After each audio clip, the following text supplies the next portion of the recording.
بسم اللہ الرحمن الرحیم نحمدہ ونصلی علی رسولہ الکریم۔ آج ہم ایک نئے مسئلے پر بات کرتے ہیں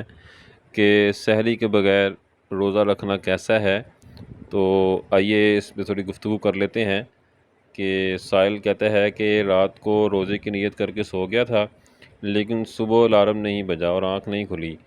اور سحری نہیں کی، اور پھر کہتے ہیں کہ ابھی تک میں نے کچھ کھایا بھی نہیں ہے، صرف رات ہی کو کھانا کھایا تھا، تو کیا یہ میرا روزہ ہو جائے گا یا نہیں ہوگا؟ تو میں اس کے لیے کوئی تفصیل عرض کر دیتا ہوں کہ صورت میں آپ کا روزہ صحیح ہے، آپ اسے مکمل کر لیں، اور یہ بات بھی نوٹ کر لیں کہ سحری کرنا جو ہے یہ سنت ہے،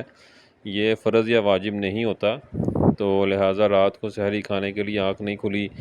یا کھلی لیکن کھانے کے لیے کچھ دستیاب نہ تھا،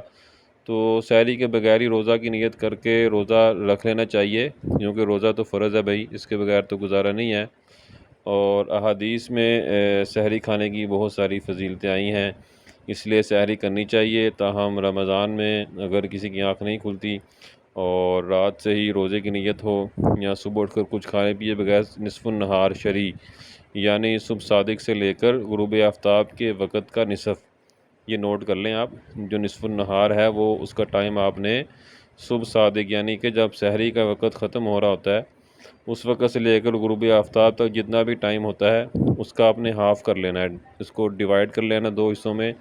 اس سے پہلے اگر آپ نے روزے کی نیت کر لی ہے تو وہ روزہ آپ کا صحیح ہو جائے گا۔ بہت شکریہ، جزاک اللہ، آپ نے سوال پوچھا۔